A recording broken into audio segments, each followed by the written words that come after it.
The bar was dimly lit, a haze of cigarette smoke floating lazily beneath the humming ceiling fan. Laughter and clinking glasses filled the air, the kind of chaotic, testosterone-fueled noise that only came when elite soldiers were off duty. Navy SEALs occupied half the bar that night, their heavy boots thudding on the wooden floor, their uniforms replaced by jeans and muscle shirts that barely contained the arrogance of victory. And in the middle of them, or rather, away from them, sat Captain Arya Carter. She wore plain jeans, her black hair tied in a loose braid. No makeup, no fancy entrance, no sign of pride. She was quiet, too quiet for the bar's energy. But her silence didn't go unnoticed. "Look who's here," Lieutenant Mason barked from the far table, his grin sharp enough to cut glass. "Deadweight Carter, thought you'd be too busy failing your pull-ups to show your face here." The laughter that followed was loud, mean, the kind that filled the walls and choked the space around her. Arya didn't look up, she just took a slow sip of her drink, water, not alcohol, and exhaled softly. "Come on, Mason," another SEAL joined in. "She's still our captain, show some respect." Mason chuckled darkly. "Respect? She almost drowned in the combat drill. You know what happens if you can't handle a 50-pound pack underwater?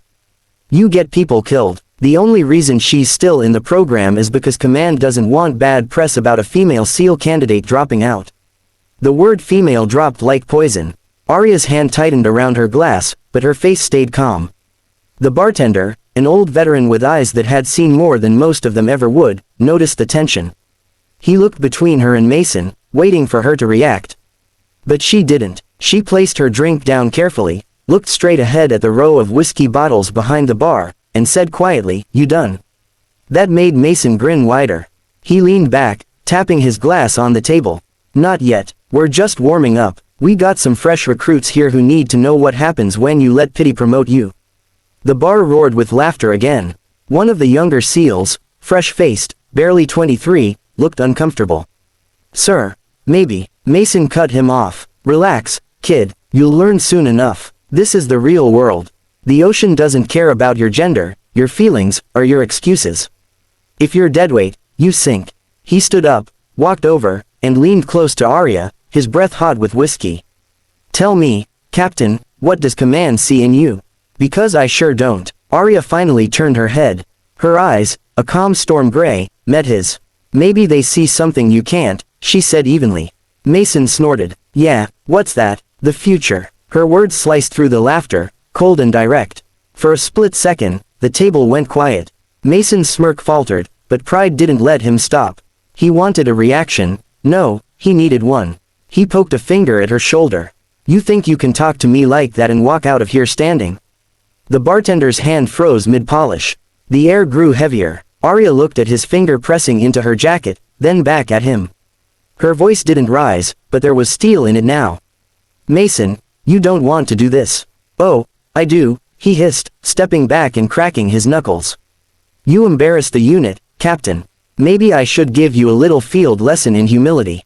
She sighed, not in fear, but exhaustion. "I didn't embarrass the unit," she said quietly. "You did. That did it." He swung. The punch came fast, a blur of muscle and arrogance. But Arya wasn't there. She tilted just enough, and his fist cut through air.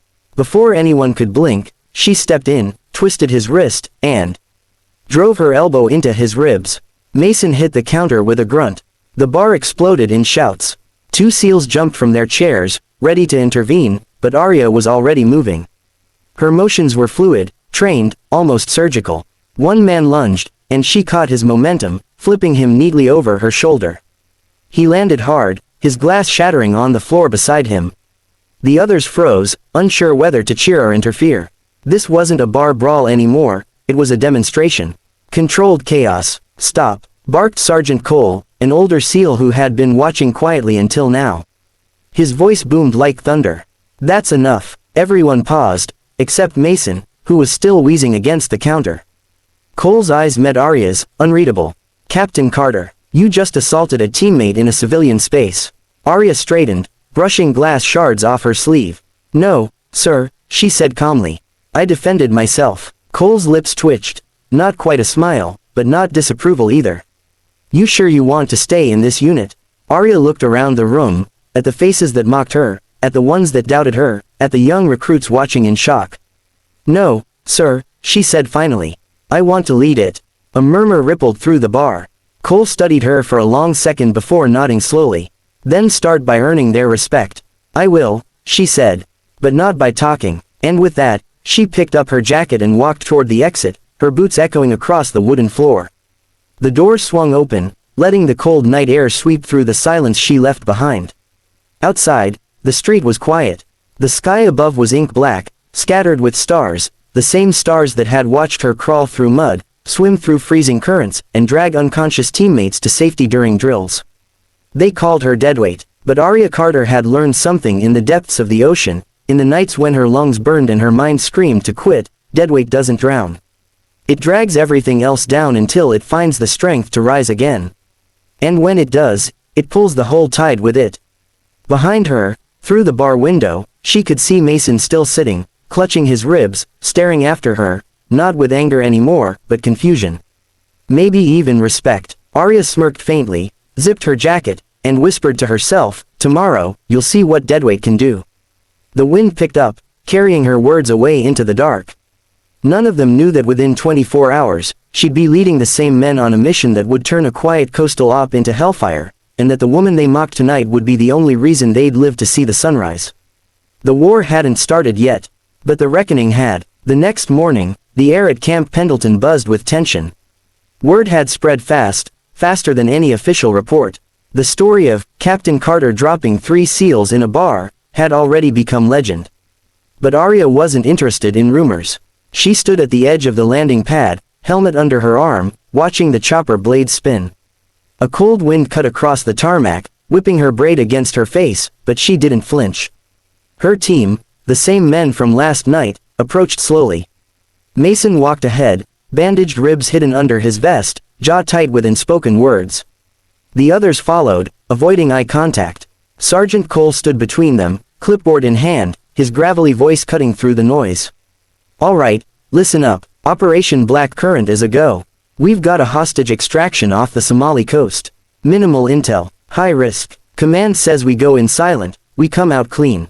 He looked at Arya. Captain Carter's leading the recon. You all report to her. That single sentence dropped like a grenade. Mason's expression hardened, and 2 of the men exchanged uncertain glances.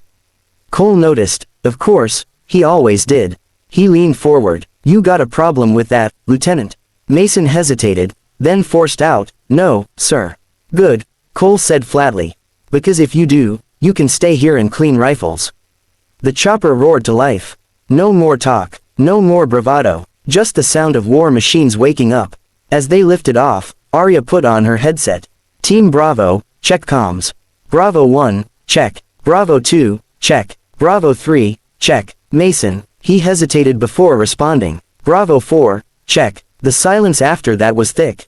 Only the rhythmic thump of the rotors filled their ears as the ocean shimmered beneath them, vast and indifferent. An hour later, they dropped into darkness. The target was a hijacked cargo vessel, crew held hostage by pirates armed to the teeth. No lights, no signals. Just the sound of waves slapping steel. Arya's voice came steady through the comms. We go in 2 by 2. No gunfire unless I call it. Mason, you're on overwatch. Stay sharp. He didn't reply. They breached silently. The team moved like shadows, except Mason, who lagged half a second behind, his pride still bleeding. Arya reached the lower deck first. 2 pirates were there, laughing over a stolen radio. She dropped both before they even turned around, knife to one throat, silenced shot to another. Quick, clean, efficient. Mason watched from above, grudging admiration flickering across his face. She was precise, not reckless.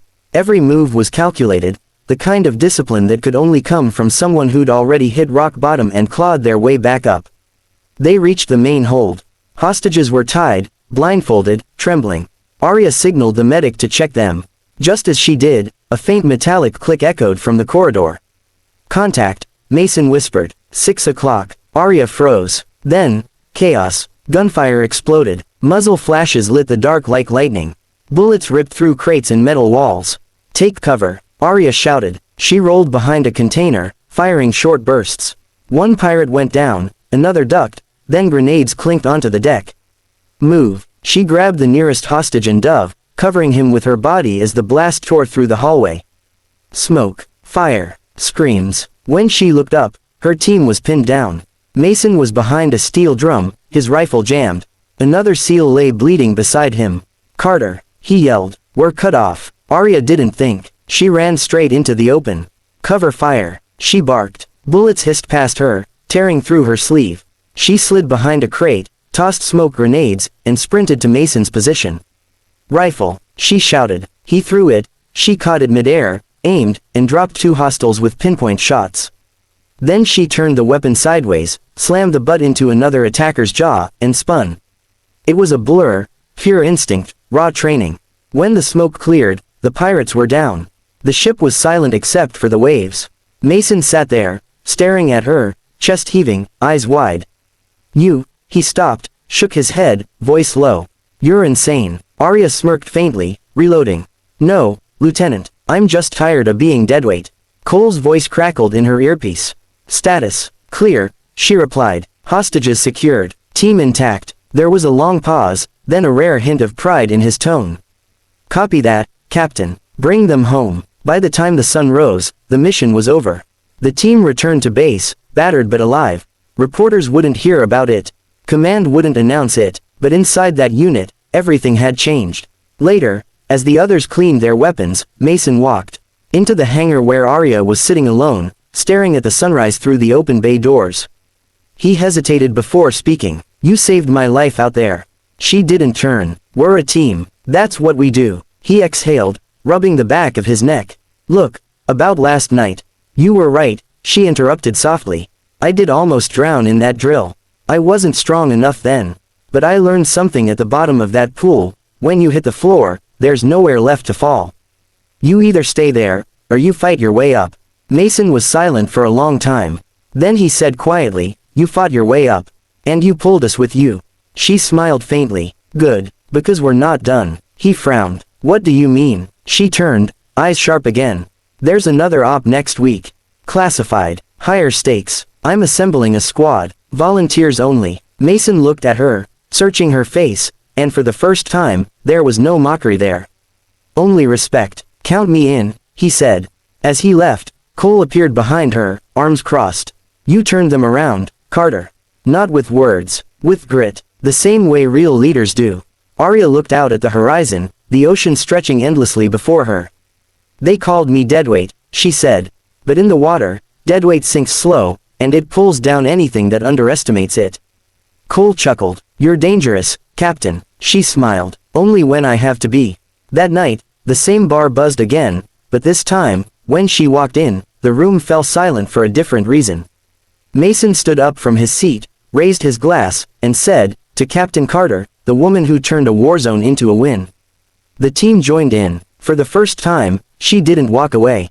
She just smiled, lifted her drink, and said, to the team. To learning who we are when things get ugly. The room erupted in cheers. Outside, the American flag flapped in the night wind, catching the glow of the neon sign. The legend of Deadweight Carter was gone. In her place stood a warrior who had fought not just for victory, but for respect, redemption, and every woman who had ever been told she wasn't strong enough to stand beside the men who doubted her. And from that night on, every SEAL who wore that patch knew one thing: if Captain Carter was in your squad, you weren't going to sink. You were going to rise.